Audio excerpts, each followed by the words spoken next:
Yo soy el buen pastor, dice el Señor. Conozco mis ovejas y las mías me conocen.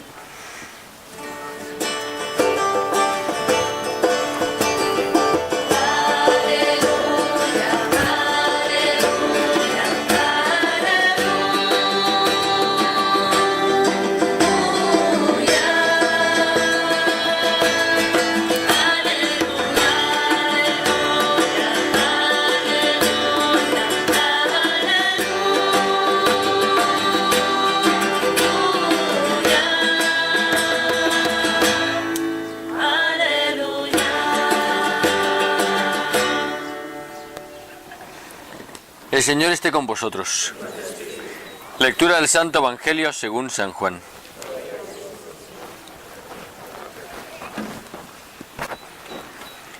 En aquel tiempo dijo Jesús: mis ovejas escuchan mi voz, y yo las conozco.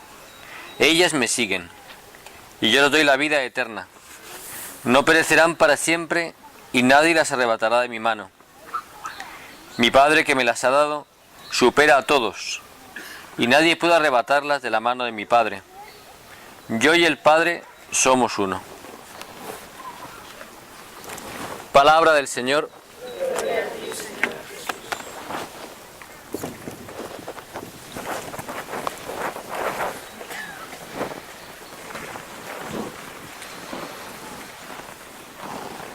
Bueno, cada Pascua celebramos un domingo en que recordamos a Cristo como buen pastor, con esa imagen del pastor y las ovejas que a algunos resultan más cercanos, a otros más lejanos, ¿no? Pero sobre todo a nosotros, en general, no es una imagen tan cercana como lo era para aquellos que escuchaban a Jesús al hablar de él como el buen pastor.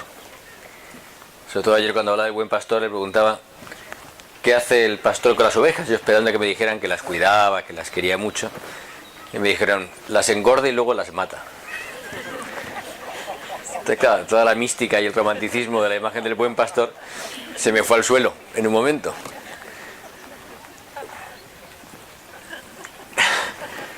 Es parte, ¿no?, del camino, pero cuando Jesús habla del buen pastor, habla en un sentido más profundo y buscando el sentido de que usamos hoy en el Evangelio. Es decir, que Dios ya cuida de mí, que Dios realmente es el buen pastor de mi vida, que Dios tiene en sus manos mi vida y la pastorea, la gobierna, la cuida, y eso es lo que nos da tranquilidad en el alma, ¿no?, para poder vivir, el saber que mi vida está en manos de un buen pastor y no de un mal pastor que quiere que engorde para luego matarme, sino de un pastor que me quiere y que me conoce y que se preocupa por mí y que le interesa mi vida y mis problemas y mis preocupaciones y mis tristezas y mis dolores, ¿no? Eso es lo que nos hace más conscientes de cómo es Dios. Es un pastor, es alguien que le importa la oveja perdida, que le importa la oveja descuidada, o la oveja que no está bien alimentada, que está triste. Claro que le importa. Y eso quizá muchas veces se nos olvida, ¿no? Cuando pensamos en Dios, en nuestra vida con Dios, pues pensamos, Dios realmente se desentiende de mí, no me toma en cuenta, no me valora, no se acuerda de mí y me deja solo. Y eso es lo primero que hoy, cuando pensamos en el buen pastor, pensamos realmente, ¿no? ¿Cómo es Cristo en mi vida? ¿Quién es Cristo para mí? En la vida generalmente acabamos siguiendo a alguien, ¿no? Siempre lo hacemos, ¿no? A veces la moda, a veces seguimos a personas, a veces a cantantes, a futbolistas, ¿no?, a Messi, o a otros futbolistas, otros deportistas, como Nadal, o a otras personas. Y siempre lo hacemos porque en realidad somos un poco borregos todos. Tenemos algo de borrego. Nos molesta estar en la masa, pero después estamos tan a gusto, ¿verdad? La verdad que no nos gusta masificarnos, pero después nos masificamos. Es una contradicción en el alma, ¿no? Es decir, por un lado queremos ser distintos, pero no demasiado distintos para que nos rechacen, ¿no? Con lo cual nos gusta encajar, no desentonar, no quedar parte fuera del rebaño, de ese rebaño. Por eso uno tiene que elegir muy bien a qué rebaño pertenece, ¿no?, en la vida. Y cuando uno es cristiano, cuando uno le ha dicho que sí a Cristo, al rebaño al que pertenece de verdad es al de Cristo. Aunque muchas veces son otras cosas las que nos mueven y nos motivan y nos hacen enfadarnos, enemistarnos, separar, criticar, juzgar, dividir. Eso es lo que hacemos cuando nos olvidamos de a quién pertenecemos, de quién es el pastor de mi vida. Seguimos a otros, siempre seguimos a otros. No podemos evitarlo. Y nos preguntamos, ¿realmente yo sigo a Cristo como pastor? Porque todos somos un poco ovejas, aunque no nos guste. No nos gusta ser borrego, no nos gusta hacer lo que los demás hacen, pero lo hacemos. Si elegimos bien, es cierto que nos va a ir mejor. Si elegimos mal, nos va a ir peor. Yo quiero preguntarnos realmente quién es el que decide en mi vida, quién es el que marca mis decisiones, quién es el que me enfoca, quién es el que me establece las prioridades en mi corazón. Eso es lo que nos preguntamos hoy.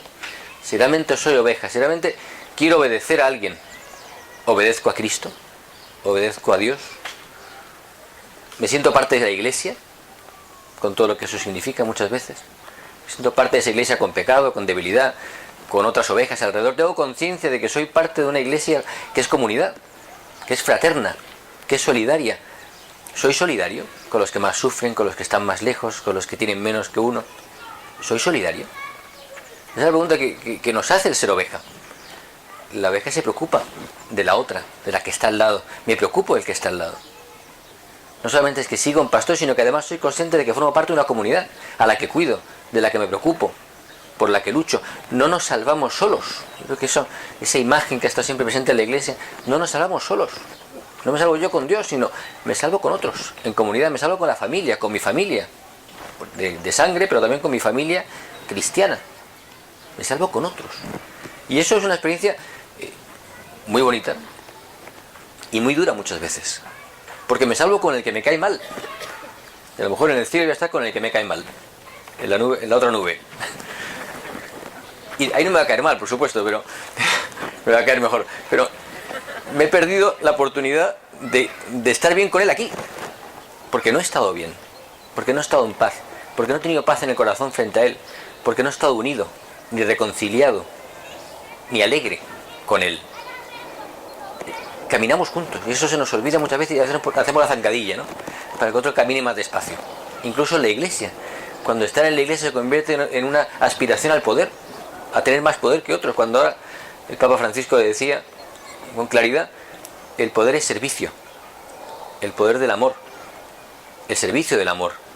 Y muchas veces incluso en la iglesia buscamos lugares importantes, lugares que destaquen, lugares donde seamos reconocidos, en lugar de servir, en lugar de amar como otros, siendo una oveja más de ese rebaño, siendo uno más, pero amado personalmente por Dios, porque eso es lo que nos hace posible que seamos borregos, en el sentido de seguir a otro. Lo que nos hace ser uno más es la originalidad propia de que Dios me ama a mí personalmente como soy, que le gusta como soy, que me quiere como soy. Eso es lo que nos hace posible ser hermanos, si no es muy difícil. Cuando no tenemos la tranquilidad en el alma de sentirnos amados por el Señor, es muy difícil no compararnos y no caer en el juicio o en la crítica de otros.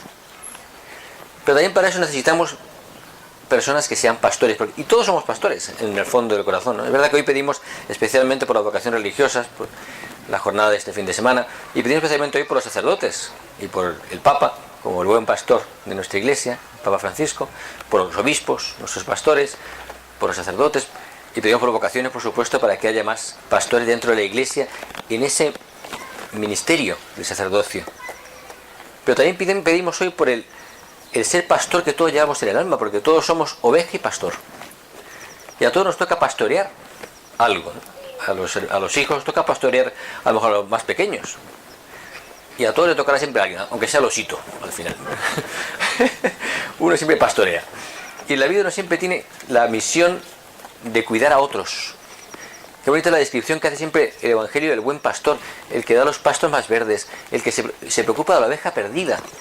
Hace poco decía, el Papa Francisco también hablaba de los sacerdotes como que tenemos que tener olor a oveja, ¿no? Yo le preguntaba, bueno, ¿a qué huelen las ovejas? Pues mal, ¿no? Mal. Hay que reconocerlo, huelen mal, ¿no? ¿A qué olemos nosotros como cuando estamos demasiado en el mundo? Pues mal, hay que decirlo, ¿no? También olemos un poco mal, ¿no? ¿Por qué? Porque se nos pegan muchas cosas del mundo, que el mundo es maravilloso, pero también tiene cosas que nos esclavizan, que nos atan, que nos hacen demasiado de aquí, de la tierra, y nos impiden volver la mirada o elevar la mirada a lo alto. y perdemos ese olor de Cristo. Por eso cuando ungimos con el santo crisma a los bautizados, a los confirmandos, a los sacerdotes, le ungen con un aceite que huele bien. Porque justamente Cristo huele bien. Tenemos que tener por un lado olor de oveja, porque estamos cerca del que sufre, cerca del que necesita, cerca del que lo pasa mal, cerca del herido. Tenemos que bajarnos como pastores todos y acercarnos a aquel que no huele bien en su pecado, en su debilidad, que está lejos de la iglesia, que está lejos de Dios, que está lejos de sí mismo, en el fondo, y que está buscando. Necesitamos salir de nosotros mismos. Decía también el Papa hace poco hablando de la iglesia corre el riesgo a veces de acomodarse, de meterse dentro. Estamos muy a gusto todos aquí, pero salir fuera, ¿no? ¿Por qué no salimos fuera? Porque nos da miedo, como decía él, accidentarnos. Tenemos miedo al fracaso, tenemos miedo al rechazo. Nos da miedo que nos rechacen, que nos accidentemos. Y decía, prefiero una iglesia accidentada que no una iglesia acomodada. Y a veces podemos correr el riesgo de atrincherarnos, esperando a que vengan los enemigos y viendo al resto del mundo como enemigos. Es una pena, ¿no? Cuando uno ve al no cristiano como enemigo. Y a veces se da mucho en la iglesia. Como un enemigo. ¿De quién? ¿De quién? Pero lo vemos como un enemigo. El que piensa distinto a mí es enemigo. ¿Por qué? Que a veces acentuamos siempre lo que nos diferencia, lo que nos separa, y no lo que nos une. Siempre acentuamos lo que nos diferencia en todo. En nuestra familia, en nuestros amigos, en todo. Y eso es lo que al final nos hunde como personas. Salir de nosotros es ir al encuentro del distinto, del que piensa diferente. No para convencerla. A veces los cristianos queremos imponer nuestra verdad. Es que es así, convéncete. Y lo que conseguimos es que se alejen. La verdad nos impone. Cristo no pasó imponiendo la verdad. Pasó haciendo el bien y proponiendo la verdad. Proponiéndola, sugiriendo, despertando la vida. Es el verdadero pastor el que educa desde la verdad, pero proponiendo, no imponiendo. Hay gente que se dice, pero esto es así. Hay gente que le pides consejo y te dice, esto es así, que lo hagas. Y si no lo haces, te dice, que lo hagas. Y cuando no lo haces, te dice, ¿por qué no lo has hecho? Eso es imponer la verdad. Eso es imponer lo que pienso yo, como lo único verdadero. Cristo no hizo eso nunca. Nunca. Y no nos pide que lo hagamos. Y a veces lo hacemos. Queremos imponer nuestra verdad. Y no es el camino. Cristo propone, despierta el amor, despierta el fuego en el corazón, nos hace cambiar el corazón desde el amor, no desde la imposición. Es el pastor que despierta vida, que engendra vida en el corazón. El padre Kentenich decía que el educador engendra vida en el corazón del educando, del que está educándose, pero a su vez se abre, es que esto es muy importante, se abre al valor que hay en el que es educado. Los padres tienen que aprender de los hijos, y si piensan que no, se equivocan. Y a veces nos puede pasar a todos, que pensamos que tenemos todas las verdades. Hay educadores y sacerdotes, y nos puede pasar a todos, que pensamos que tenemos que tener respuesta para todos. Es imposible. Yo no tengo muchas más preguntas que respuestas. Y nos tiene que pasar a todos, porque si no, nos endurecemos, nos hacemos rígidos, nos cerramos, nos defendemos en nuestra verdad. Incapaces de abrirnos a lo que el otro me puede enseñar. Y vemos en el otro siempre a alguien que está buscando mi mal o mi perjuicio en lugar de mi beneficio. Yo creo que cuando uno piensa en los verdaderos pastores y en Cristo como pastor, pues se da cuenta de cómo es el amor del pastor. El amor del pastor es un amor que se da por entero, que se dona por entero. Decía Jesús, yo soy el pastor que da la vida por sus ovejas. ¿Y nosotros por quién damos la vida? El amor da la vida hasta el extremo, hasta la muerte. La cruz es el testimonio de Cristo en la cruz. Y decía el padre Kentenich, el buen pastor humano, el buen pastor padre, el buen pastor sacerdote, educador, es aquel que da la vida de forma mística, muriendo místicamente por el otro. Amar muriendo, amar renunciando, amar desprendiéndome de mis deseos, de lo que yo quiero. Amar pues negándonos a nosotros mismos por amor al otro, por amor al que ha puesto Dios en mi camino, dar la vida por él. Nos parece demasiado grande y parece imposible. Sin embargo, se le pedimos a Dios que nos enseñe a amar de esta forma que parece imposible. Se le pedimos a María, hemos venido todos al santuario, a este santuario. Y María, como todos sabemos, es la divina pastora, porque está unida en la cruz a Cristo en la redención, porque va con Él. Y si Él es el pastor, ella es pastora. Y ella nos enseña también los verdes prados. Para nosotros el verde prado más importante es el santuario cuando venimos aquí, porque descansamos aquí. Pero no solo descansamos, que a veces nos gusta mucho descansar. Y está fenomenal, ¿eh? Y las ovejas así van engordando y al final las matan. Nos gusta mucho descansar, pero más importante incluso que descansar y sentirnos cobijados y queridos aquí, es que Dios nos va transformando y nos va cambiando, que Dios va haciendo posible lo que nos parece a veces muy difícil, que es que mi corazón cambie, se transforme. El educador es paciente para cambiar, pero Dios nos educa. Dios educa el corazón. Y eso es fundamental en nuestra vida, que Dios nos eduque, que María nos eduque aquí, que creamos que tenemos que ser educados. Hay gente que ya piensa que no, que ya está bastante educada, que ya ha hecho bastante en su vida, pero como decía un padre, siempre lo recuerdo, que tenía mucho cariño, que muchos lo conocisteis, el padre Pedro Guzmán, que dejó mucho de su vida aquí y mucho cariño. Él decía: la gracia del cobijamiento, mucho. La transformación, pocazo. Como diciendo, la transformación cuesta más. Y es lo que queremos aquí, que realmente María nos vaya cambiando el corazón. Y por eso venís, por eso luego lleváis la Virgen Peregrina, para que en otros lugares María siga obrando milagros de transformación. Los que no se ven, mira, es que son los que no se ven. A la gente le encanta ver cosas que se ven, ¿verdad?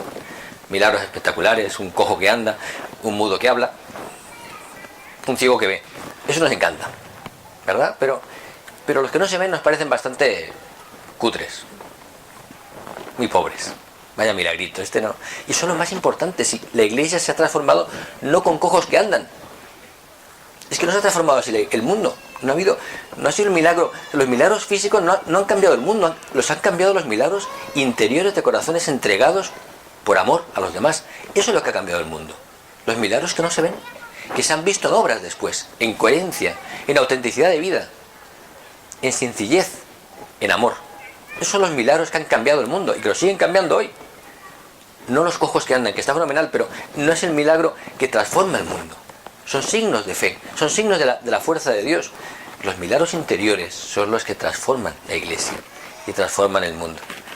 Vamos a pedir al Señor que hoy nos regale ese sentirnos ovejas transformadas y cambiadas en su presencia, y también el poder ser instrumentos de sanación, de acogida y de transformación para muchos que puedan llegar a nosotros, y muchos que nos verán como esos pastores que seremos la puerta de la Iglesia, la puerta por la que puedan entrar al encuentro con Cristo.